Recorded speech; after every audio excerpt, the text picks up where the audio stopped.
All right. I am very excited for the episode that you were about to listen to because this is only the second time in the podcast's history that I have three guests on at once. And each of them, I think, has their own unique take on what being donor conceived, or in this case, also being a donor, actually looks like. So, who am I here with today? Who'd like to kick it off? I'm Kama, and I live in Brooklyn. My name is Karl. I live in Tampa. And I'm Frank in Nashville, Tennessee. Kama, Karl, and Frank, welcome to the podcast. Thank you again for joining me here today. And we nominated Kama to be the lead storyteller, or at least the one to kick things off here. And yeah, why don't you kind of pick a spot that makes sense to start at and see where this story takes us? So 6 years ago when this all happened, it took me about a half an hour to tell this story to friends and family. Now I can do it in about 3 sentences.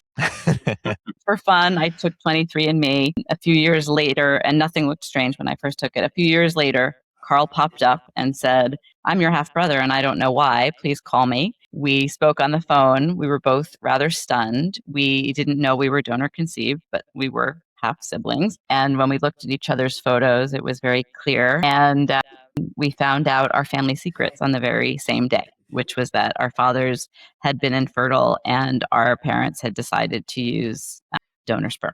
And that happened at Yale New Haven Hospital in the late 60s. And all that we knew was that it was the sperm of a medical resident in the OBGYN department at Yale, and that they had been pioneering the technique of intrauterine insemination, IUI.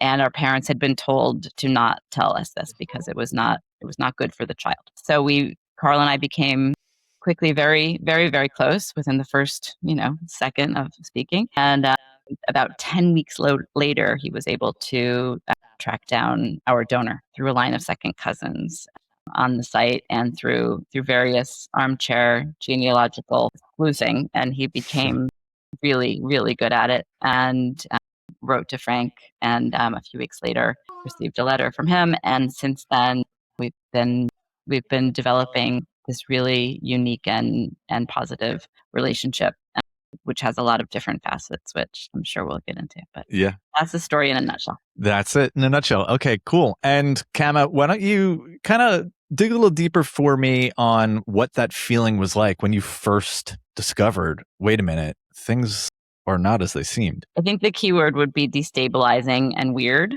Yeah. Not at all negative. It was more sort of a sense of awe and just living in this sudden new mystery of, existence and human connection. And the whole thing really kind of exploded my mind. And for about 6 months, I said I was living on planet DNA. It was just such a trippy experience to have to rewrite your story as you knew it, but also to feel this incredible sense of gratitude for all the people who made it possible, and for my parents for wanting me so much, and for all these people to say yes, to agree to do these things, to develop the science, to donate the sperm, for my father to actually accept this kind of radical thing, right? He was kind of a macho fellow, and it was kind of amazing that he stepped out of his own way that way. And to have suddenly this new brother, and I had grown up as an only child, to suddenly have this new brother who, looked like me and we were going through the same experience at the same time was just an incredible gift. And it was a surprise to have in midlife. And this was all before we found Frank, our donor. And then the story unfolded. But in the very beginning, I would say the word was destabilizing, but not devastating. Everyone's story is so different. And the relationship I had with my parents, of course, influenced the way I reacted to this whole thing. And my parents had passed long ago, so it was a bit different. It was a bit less complicated. Got it. Okay. All right. And then I want to pass it over to Karl to also ask you that same question of, what did it feel like when you first discovered that this hidden truth is part of your story? But also, just on a general note, maybe you want to kind of give a little bit of an overview of how you found yourself ultimately in this position. So my wife had found out that she had a sister somewhere in this world. And so I had no desire to do 23andMe or anything. I just thought I was curious to see, hey, what part of Ireland am I from? And so when she did the test, I go, listen, to get her to do the test, I said, I'd do it with her. So when I got the results, I looked at the screen. I said, let me find out what part of Ireland I'm from, because I'd always thought that my last name was the town in Ireland. So I was excited. And then it said I was not only not from Ireland, that I was German. And then it said that not only was I not Irish, that I was Jewish. So I was, confused. And so you ever see the end of Sixth Sense, the movie, and you're kind of looking around and you're like, and sort of all of a sudden you realize, oh, wait. So it's sort of as crazy as it was, a lot of things started to make sense for me over time, but it wasn't immediately, it was just baffling. And I wrote Kama a letter just saying, hey, it says you're my sister and I'm confused. And then over time, I realized that there was a bit of a secret in my family that I wasn't aware of. Unfortunately, my mom had passed. I would have loved to ask her a few questions, but my one sister, my half sister, did know a little bit. So she was able to color some of that in. But in general, just through just looking inside, looking inward, I was able to realize, this makes a lot of sense to me. I had a lot of connections to, I was in a Jewish fraternity. I collect Steins, it's kind of a German thing. There's a lot of things, but in general, it was confusing, but in a lot of ways, it made sense. The difference, I think, with the way Kama processed it and the way I processed it was I wanted to know more immediately. And I think Kama was very comfortable, but I don't want to speak for Kama here, but she was a little more comfortable in the like, hey, let me breathe for a second. Let me let me figure out what this means in a lot of levels. And I was like, nope, I need to know, who's this guy? Where does he come from? And, and that's just more my personality. And that's what I did. Got it. Okay, so you send a letter, and then take me into the time where you first both, Kama and Karl, connected either by phone call or in person. What were some of the things that you recall from that moment that maybe were striking to you? Well, so I drafted a letter, and Kama and I both started to draft a letter. We couldn't do it together. We tried to do it together, realized it was just going in two different directions. And I'm very direct. And I was, my goal is to just get him to respond, because there's a chance at that point, it's kind of hard to remember now, but at that point, there was a real concern that, he would never exist. He would never pop up. He would just, ignore us. And I think that happens to a lot of people. I might jump ahead to the conclusion of this, but we're living in a wonderful space here. We're having this conversation because we get along. But at the beginning, there's just that unknown that we don't know if this is going to happen, or if he's ever going to write a letter. And I sent the letter, and this is before chat. This is before you can have someone proof a letter. I just wrote it. And it took him it felt like 6 years to respond. It was probably about a month. Yeah. But it would have been a little quicker if I can just speak candidly here. Yeah. It was 3 weeks. He had some thinking to do. To be fair, he was fair enough. Yeah. But got it. Okay, so I think I was a little confused before. The letter was intended for Frank, not for Kama. Okay. Kama responded immediately. Fortunately, her name is very easy to find, and I think a lot of people find people on social media. Her name is unique. I found her in however many letters of her name clicks on a keyboard. It was that easy. In finding Frank was a little more complicated. I had to use a search angel on the Facebook website. They were able to, a wonderful woman from Canada was able to help us. She was awesome. And she found him in, 6-7 hours after I'd sent her the data. And I immediately, once I saw a picture of him, I knew it was him. I saw a picture, a lot of the dots immediately connected. I knew that was him. So I just started to draft a letter immediately. Actually, here's another bonus. These are things I don't think we talk about anymore. He's very well read. Like he writes a lot of books, I should say.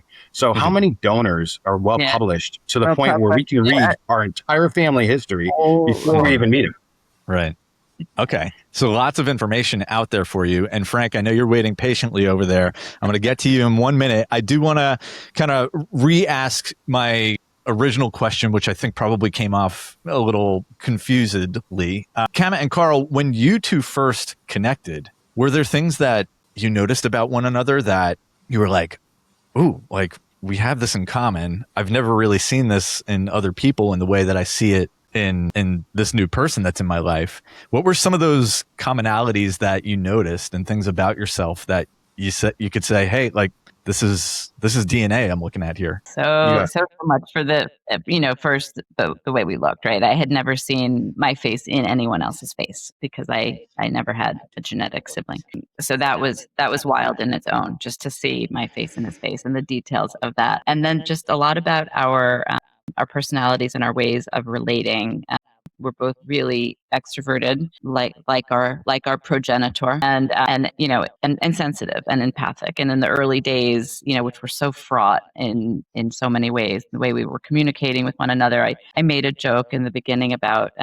He said, I just wanted to know what county from Ireland and I was from. And I said, I'll tell you what county, Anatevka, the town from Fiddler on the Roof.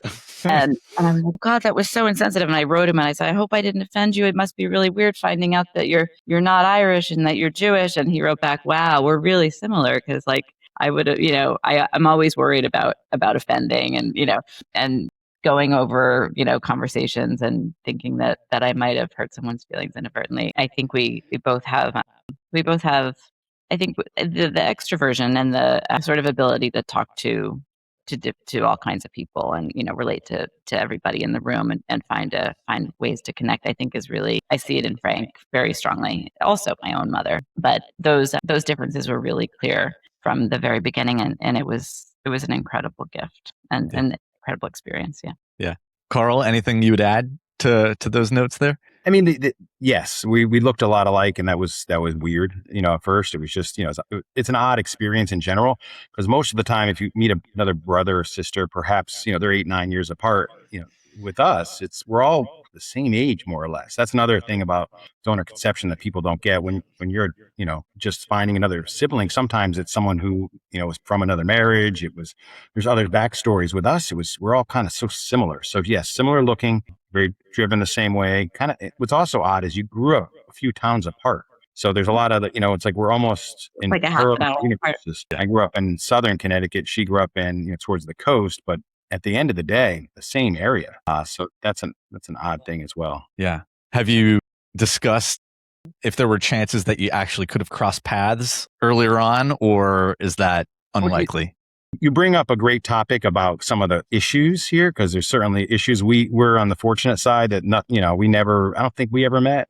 We have some connections that are like 1 degree, 2 degrees away, but nothing that was immediate or very, very close. But, again, we lived in the same, I knew a lot about her story. I knew some of the restaurants. We had some connections to New Haven as well. So we definitely had some connections that were, what I thought was funny when we did meet, she said, let's meet somewhere in the middle. She was in New York and I was in Connecticut.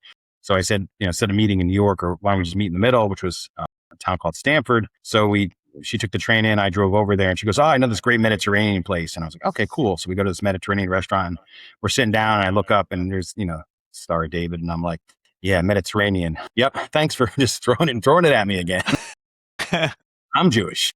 The waitress asked if we were siblings right away. The waitress said, oh, really? So, okay. I mean, just looking at the two of you now, I can see the resemblance for sure. Okay, Frank, I think it's time we hear your angle of all of this. And before we dive into your perspective, I do want to note for the listeners here, Frank is the first donor to be on the podcast. So thank you, Frank, for stepping up and giving this angle of what this experience is like. I guess the place that I think we should start is going back to that letter. You receive a letter, and what are your first thoughts as you're reading through this? Because I assume you were supposed to be an anonymous donor. Correct. The physician who asked me to be a donor when I was a resident at Yale said it would be anonymous. My name would appear nowhere. And of course, that was fine with me. I wanted to help and did it a few times. And I told my wife and even told my kids that would be a possibility that someday one of these individuals would show up. This is after 23andMe came out, and I realized that this information was now available. So I just was sort of wanting to prepare them. And it was in 2019, and in July, I came back from Florida, and I was sitting at my desk opening up the mail, and I read Karl's letter. And I took it into the kitchen to show my wife. And I must admit, I wasn't shocked, but I was surprised. It was finally here. And now I needed to know how to react. One of the first things that my wife did, which was really in retrospect, I think we all respect the fact of what she did. She took me to this room where I have all these pictures of my parents and my grandparents and my cousins and my aunts and my uncles, sort of my family. And she said, see all these pictures, Frank? You know where you came from. Karl does not know where he came from. He needs to know. And that made perfect sense to me. So we flew up to Chicago because I wanted to talk to my son and my daughter in person to get their reaction. They were very positive. I then contacted his son in Atlanta. I have 3 children, and they all were excited about it, actually. It was all very positive. And that's why it took me 3 weeks, because I was ready to respond sooner, but I wanted to first get their blessing. Didn't want to do anything that would make them uncomfortable. Right. But they were in right at the beginning. Oh, this is great. My daughter said, oh, great. And now by that time I learned about Kama, and she was excited about having a sister. But it was a surprise, but not a shock. Okay. And that's interesting that this was, in the air, so to speak, with your wife and your children. They knew that this day could potentially come. And I guess I wonder, did it ever weigh on your mind in, the years and years that this day was, a possibility of happening? Or was it something that you just kind of put on the back burner and, let it be and said, if it happens, it happens. And if it doesn't, it doesn't? I think that was basically my attitude. I wasn't upset about it happening. I didn't worry about it. I didn't think much about it. I knew it might and sort of let that be. Right. It was a new world. When I donated, DNA had been discovered in the early 50s, but 23andMe sort of changed things. And there were episodes that I read about where people found out about their children. And so I figured that maybe someday it would happen. Actually, it didn't take long before I realized that finding Karl and Kama was a blessing. It enriched my life. Certainly when we met, I realized that the importance of DNA, because as Kama said, we have pretty much the same kind of personality. We're very gregarious, outgoing, have very high EQs, emotional quotient. We both love things similarly. And it was sort of a testimony to DNA, which is, as an obstetrician gynecologist and as a faculty member at Vanderbilt all these years, genetics and DNA were a subject that I dealt a lot with. And this was such a great example of it being a fact that DNA really does make a big difference. Yeah. I saw that in Karl and Kama. Yeah. Okay. So you've read the letter. You've informed your family. What came next? How did you respond? What kind of outreach took place? Did you write back? Did you call? Did you meet up? And how did all of that unfold? I wrote a letter to Karl. He then called me back about a few days later to tell me about Kama. And then I thought it was time to hear from Kama. So sure enough, a few days later, a letter came from Kama. I responded to her, telling her a little bit about our family, certainly the medical history in particular. Because if there's really one important thing with this whole process is to let the donor kid individuals, as they're called dibblings now, a little bit about my family history medically, genetically. They need to know these things. It's important. And so I thought in the letter, I outlined all the things that my father had, my mother had, the history of cancers, heart disease, and so forth. And then it was time, I think, for us to meet. And Kama and Karl and I decided that we would meet in Boca Raton. My wife and I have a place there. And we set that up and both came to Boca and we spent a few days together. And it was truly a wonderful reunion, so to speak. Yeah. One I think that we'll always remember. Yeah.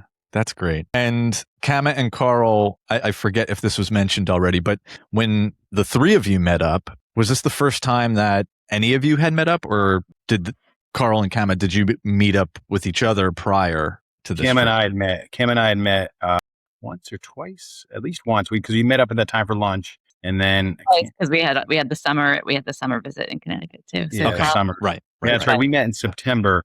Right. We all in Boca. It was September. So okay, all right. So I think I'll go to Karl. Why don't you tell me your version of what that trip to Boca was like, and I guess try to describe the feelings of seeing Frank for the first time. And before you start, I got to tell you, when Karl got out of his car and I was down in the lobby to meet him, he carried with him a balloon that said "It's a boy."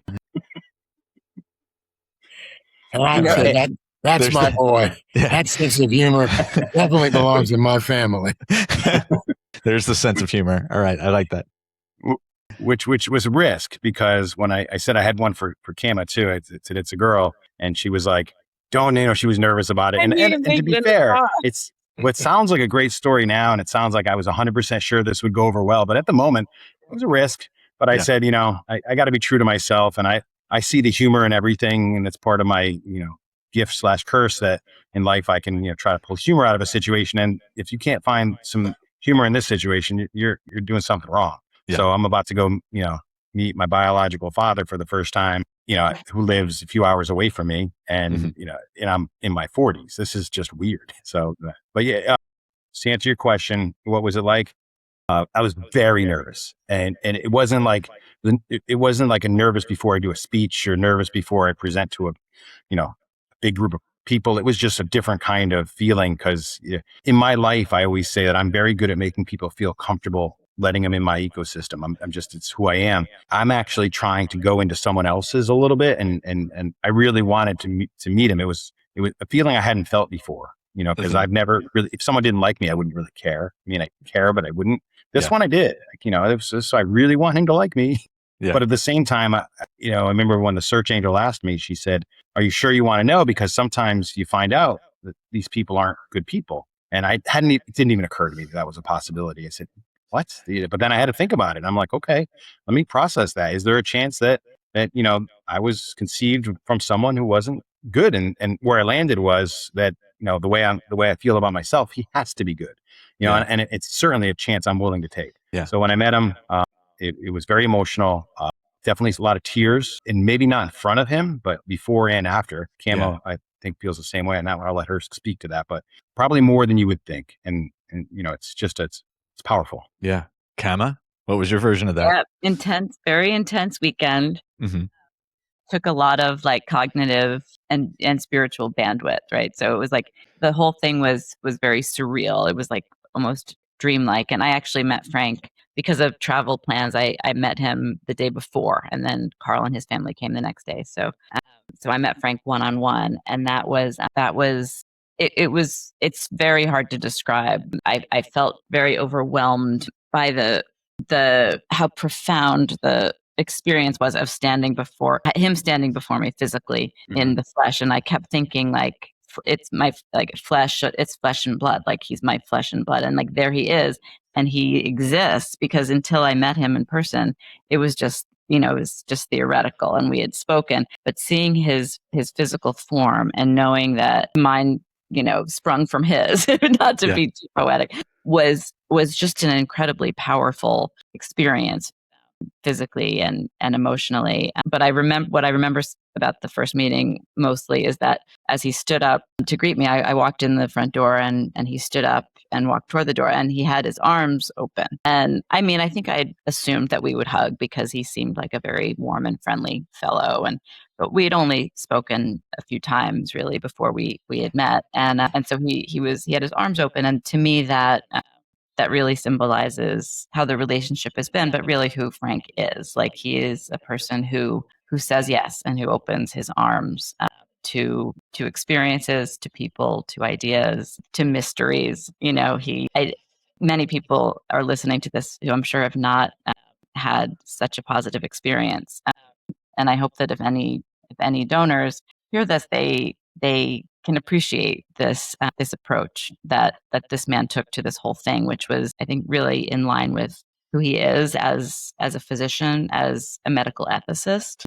What he brought to this experience has just been a gift. The respect and empathy that he brought to the response, to Karl's initial letter, is something that is just precious to me and to Karl. And it all showed up in that first meeting, in that first embrace, when we looked at each other, and I said, here you are. No, he said, here you are. And I said, here I am, and here you are. And it was this very, there was a giddiness to it. There was a almost something kind of holy. And then he said he recognized his mother in my face, and that was I'm sure very moving to him, and also to me. Yeah. So that first weekend there are a lot of stories from the weekend, but it was certainly one for the archives. Yeah. And I should have let Karl bring the "It's a Girl" balloon with him. I've been the more reserved one in the early days. I was so worried that our donor wouldn't wouldn't accept us and wouldn't want to hear from us. And in that first weekend, I wasn't we didn't really have any way of knowing if the relationship would continue. Like we knew we were all curious to meet one another. I know that Frank wanted to lay eyes on us. I certainly wanted to lay eyes on him. And in the very beginning, I said to Karl, if all that ever happens is I get to meet our guy, we called him for coffee, that would be enough. If we could look at each other, and that would be good. And then when we did meet, when we planned the meeting and when we were having, I still didn't know, would that be the only meeting, right? So it was almost like the strangest first date in the world, right? Like where you want there to be some you want to have a long-term relationship, but you don't know what's going on in the other person's mind. So that first meeting was so important, and the nervousness I think Karl describes was, I think that was a big piece of it, Yeah. Yeah. I think what you're touching on here speaks to the beauty of what's possible when donor conceived people have a more complete picture and a deeper understanding of where they come from. And yeah, I think it's really cool that you all seem to have that. I think something I'm curious about on the flip side of that statement is what has been the most challenging aspect of having this experience, despite what surely to me seems to be a healthy and happy relationship that the three of you have. I'll start with Kama and Karl. What's been most difficult for each of you in this journey? So I'll go first, and then the others have more time to think about it. That's great. I got it. I can go if you want me to. No, I think I know mine, and I've been thinking about it a lot lately. Honestly, it has been such an overwhelmingly positive experience to have in midlife, when you're afraid that life is going to start getting smaller, and then you find out life starts getting bigger. It feels magic and trippy, and it can be really all consuming. It can be at times. In the beginning, it certainly was. The biggest challenge for me in my life personally has been keeping in mind that my family, who I grew up with, who I consider my real family, even though we are not genetically related, keeping in mind that they might have some complicated feelings about this. Like, I've been so consumed by this news story and this bonus family, as I call them, and I've had to be very mindful that that I need to nurture the relationships that I have with family that I love and that loves me. So it's almost like I have two worlds, right? And when they do overlap, and they have at times, it's been very, very exciting. But it's a very unique experience. So navigating the two, I think, has been the challenge for me. Yeah, that makes sense. No, it was great. I agree with what you just said too.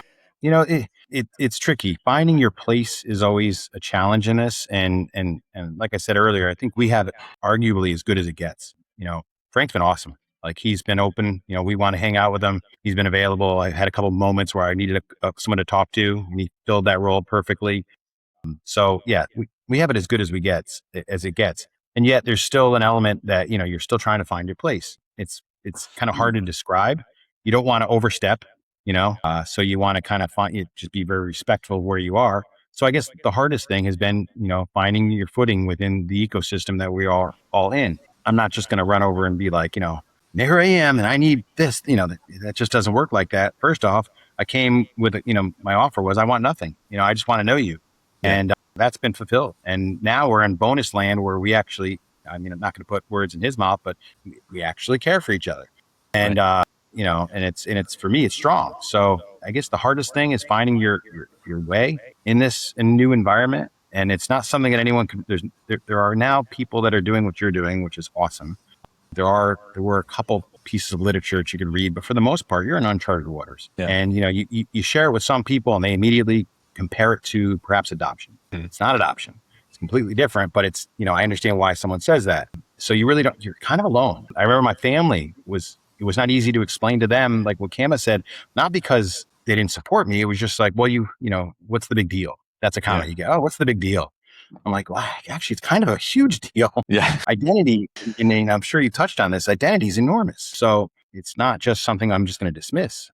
So finding all of this out. And then I also am I like to tell people this story. I think Cam and I agree. We sometimes lead with it a little too quickly. And, in our banter, when we meet someone, hey, how are you? My name's Karl. I'm doing Conceive. Did I tell you that? And not quite, but kind of, it does come up. And, the comments that people make, they don't know. They don't, they try to understand. I think it's just neat. So I share it with people. And the other cool thing is, Frank's got 3 kids that are now our, brothers and sisters, and they're cool and they're awesome. And I love hanging out with them. So I would like to hang out with them more. If it's up to me, I'd be, with them more. Life doesn't work like that. And, again, you're kind of not able to just like kick the door open or run through the wall like the Kool-Aid, you kind of have to temper yourself a bit. So that's been a challenge for me with a personality that likes to do that and likes to lead a little more, kind of had to temper that. Yeah.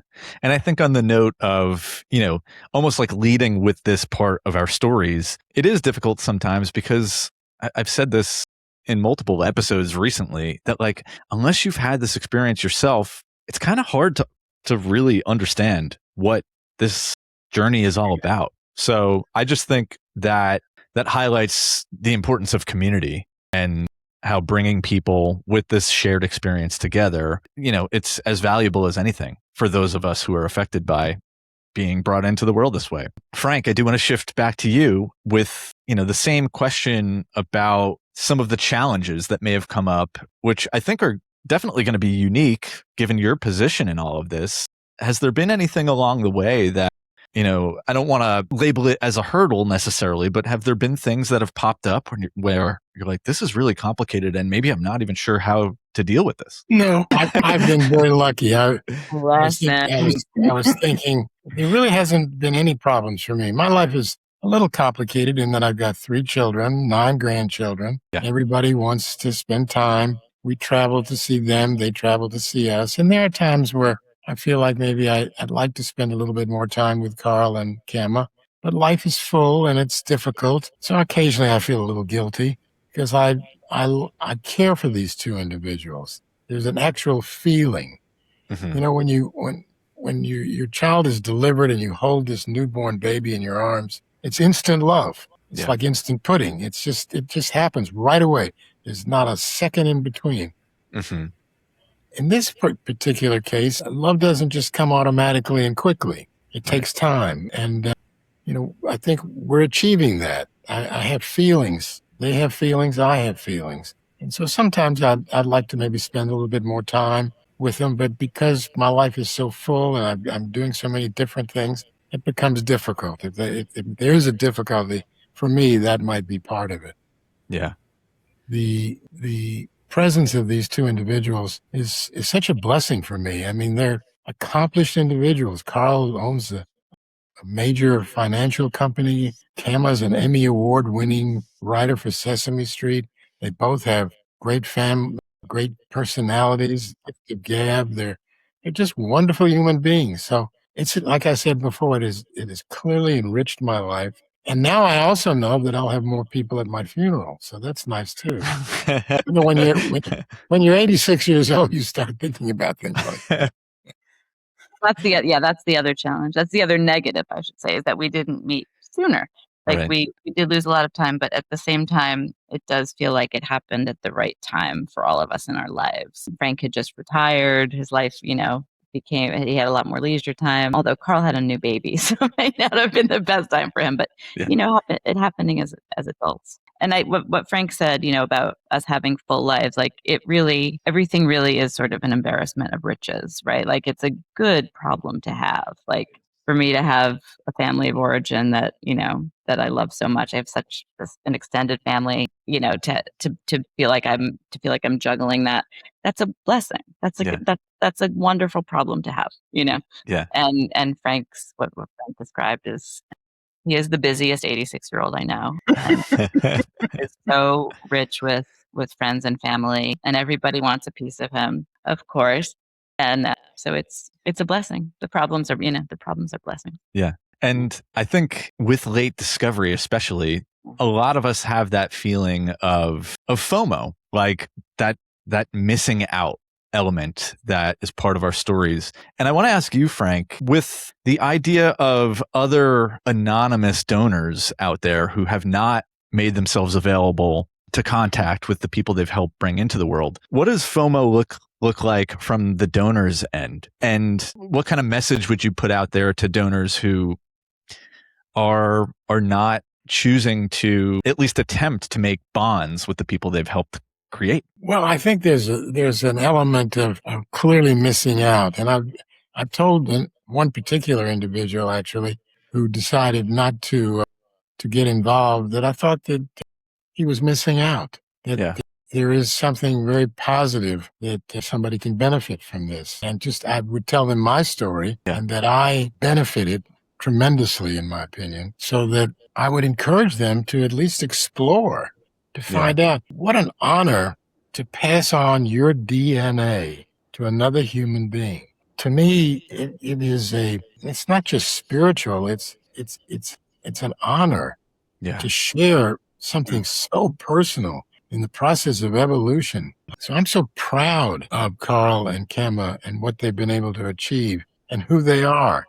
And that makes me feel good. It gives me a sense of pride of my family because I'm a recipient of my parents' DNA and they're recipients of their parents' DNA. Right. So I'm proud of my family. I'm proud of my DNA and I'm proud of the results. If I hadn't met Karl and Kama, I wouldn't be able to feel this pride. I have pride with my own children, but to know that now there's two others to allow me to feel that pride, it's really a nice feeling. So I would recommend when people find out about the fact that there are people out there like Kama and Karl, to explore it, to meet, just to see. It doesn't mean you have to be committed. If Karl and Kama weren't the people they were, maybe the relationship wouldn't be the way it is. But it's such a beautiful relation. It's such a beautiful event that I think it adds a dimension in life that is positive, enriching, spiritual, and a real honor. Yeah, very well said. Okay.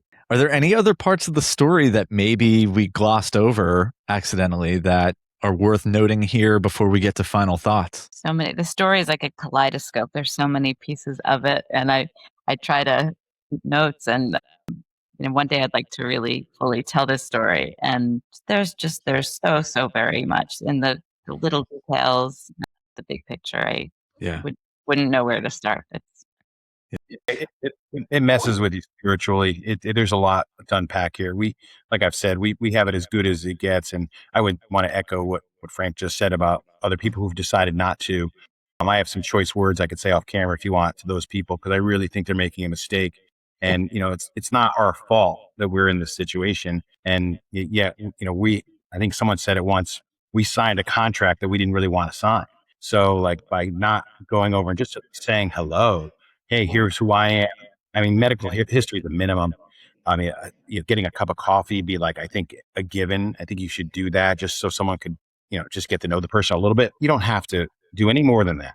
Everything else, I think, is a bonus. So I think that's the thing that for those people that do not want to meet those people, I think they're making a big mistake, and it impacts a lot of people in a lot of generations. Yeah, I totally agree. And one other thought that just came to mind, and I think Kama, I would direct this towards you to begin, is talk to me a little bit about why you find it as important as you do to be open about this and to share your story, on a public platform. I know, you've had an article in the New York Times about this, and what sparks that in you to say, you know what, I need to put this out into the world? What's the driver there? The first one is I have no boundaries. And that is why we are all here, because I decided to do the DNA test.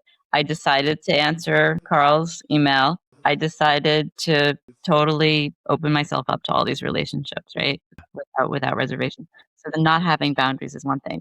But the big part, I think, is, well, first of all, I'm a writer and I can't resist a good story. And this is kind of the best story in the world. Really, it's the best story for me, but it's also a great story that people really, really like hearing. Like, people love our story. And when we're out, we'll tell strangers about it. Like we love our story and people love hearing it because it's it's a story of human connection, right? Even when the connection is very weird and fraught, it's a celebration of who we can be to each other and the randomness of it, right? But the main thing is that secrets apparently were the lifeblood of my family, and I over generations, I think, in different ways, different kinds of trauma and dysfunction, as are in many families. And I think my family secret was never this particular one, because there were several.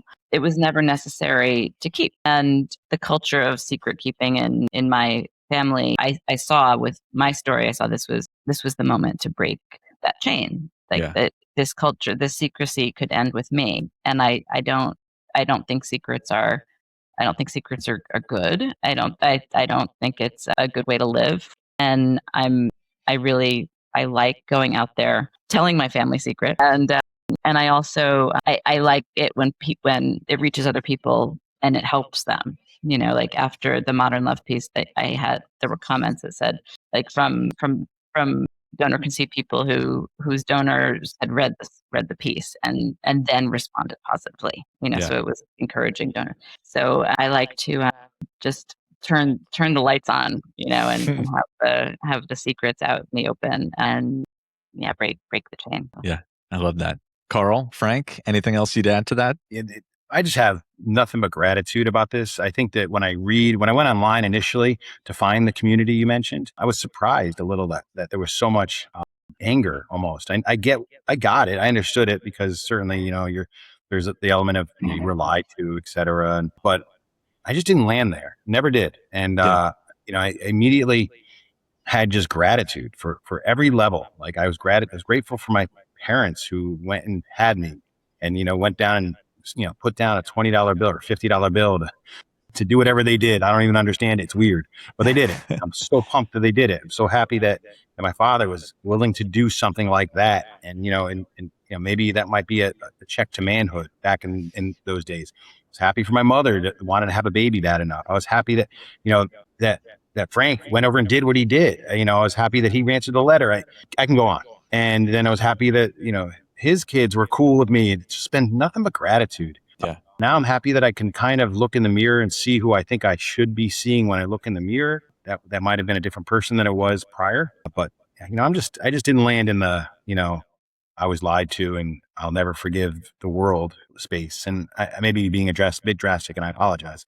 But I just want to share that I'm happy. Yeah. All right. And Frank, anything else that you would add in terms of just the importance of putting the story out there like this as openly as you are? Like Kama, I'm a writer as well, and I think she got a few of those DNA particles that made her want to write. When you're a writer and you have a good story, you want to write it. And so I was delighted to read Our Modern Love Story and the chapter that's going to be in this book, Relative Strangers. I think those of us who like to write enjoy a good story, and this is a good story. Yeah. This is a positive story. This is a win-win story. Mm-hmm. We hear so much stuff in the news that's negative. This is a good story. This is a story of feeling, of sharing, of DNA, of family. Nothing has been taken away from Karl's family or Kama's family.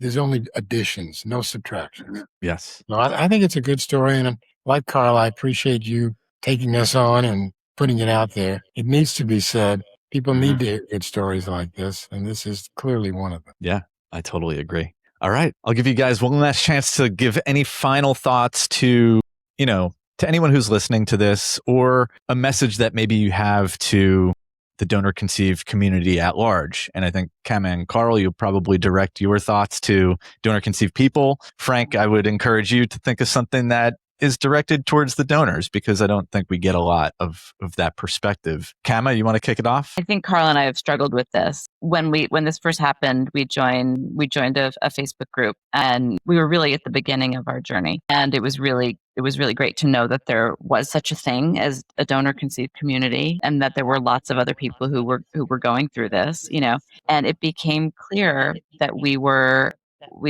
some of the luckier people in this community. So I think we had a bit of guilt, right? Like, things are working out really well for us. It doesn't seem to be the norm. And that was so sad for both of us that it wasn't the norm, Yeah. Yeah. And I think I would just say, like, I'm aware of how rosy, we can make this sound, and it has been a rosy experience.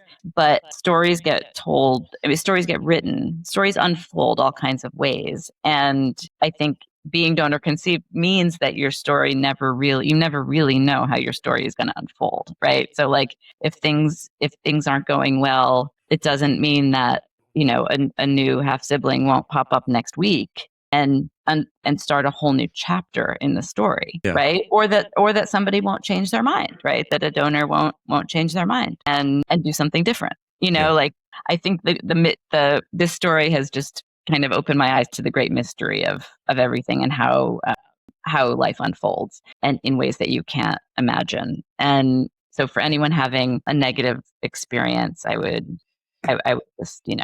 just say that, like, we don't know what the next page of the book says. Yeah. All right. Yeah, we didn't touch on the religious aspect of this, but I could just say that just in my closing thoughts, I'm Christian, grew up Catholic, and then finding out that I have Jewish blood in me, I was like, that's kind of cool. Like, for me, I'm like, that's kind of awesome. I got blood of Abraham pouring through me. This is wonderful. So it's only enhanced my faith. That's another bonus for me. And I always say, like, if I just found out that I was conceived this way, that would have been enough. The prayer. If Kama had just if I found out I had a sister, that would have been enough. If she just answered my email, that would have been enough. If I could just find out who my biological father was, that would be enough. If he could just meet him, that would be enough. I could go on. And it just kept going. And now, if I could ever just get called to the Nick Ludwig's podcast, that would be enough. And it's been cool. And just, I think people really just, what's the alternative? If we're not here, where are we? So this is a gift. And I know it's under weird circumstances, and we have to manage certain things that other people do not have to. But this should be a positive thing for everybody. Yeah. Frank, you want to close us out with the final word? Well, I think this has been a fun conversation. I like the fact that your last name is Ludwig. That's the first name of my father, Ludwig. Wow. All right. They were Germans who came to this country. We said yes. And this is a story of yes, as Kama has so eloquently put out. Everybody has said yes from the time I was asked to make a donation to accepting coming on your podcast. Everybody has consistently said, yes, let's do this. Yeah. Let's explore this. It adds richness, and it's an important thing to let donors know who they are. There's a hole in people's hearts sometimes. Mm-hmm. I've seen this with kids who were adopted. They were loved and they had a wonderful experience, but there's a little hole. They don't really know. And that's why they frequently just want to seek out and meet the mother who delivered them. Just meet them. They don't want anything more than that. In this case, the donor issues, it's the same thing. There's a little hole. Once you know that that's the process, you need to know more. And I think the responsibility that I have in carrying out a role of contributing a sperm for donation, I think it extends to what I have had to do once I got Karl's letter. It was not to throw it in the trash. It was to explore it and to allow that hole to be closed for him as well as for Kama. All right. It's a mitzvah. Yeah. And in Jewish language, that's a good deed. And as Karl said, it would have been enough had you just found Kama. There's an expression in Jewish also. It's called dayena. We say that on Passover Seders. It would have been enough. It would have been enough. Dayena. So thanks it's in my DNA. Yeah. All right. Okay. Well, we've got a group of explorers here, and I certainly choose to live my life that way too. So thank you guys for sharing your story. This was great to have 3 people on here. I think I'm going to start doing this more often. And thank you again, Frank, for being the first donor to appear on the podcast here. Do I get a plaque or something? Can you send me a plaque? I'll send it in the mail for you. Maybe we'll inspire more donors, and you'll get more donors on the podcast. Yeah. It's okay, guys. I need to run too. So thanks again. Yes. All right. Thank you, Frank. Kama, Karl. Be well. Yep. Nick, this has been really so. Love you. Love you too. All right. I'm going to stop the recording, but we'll stay on the line here. Yes.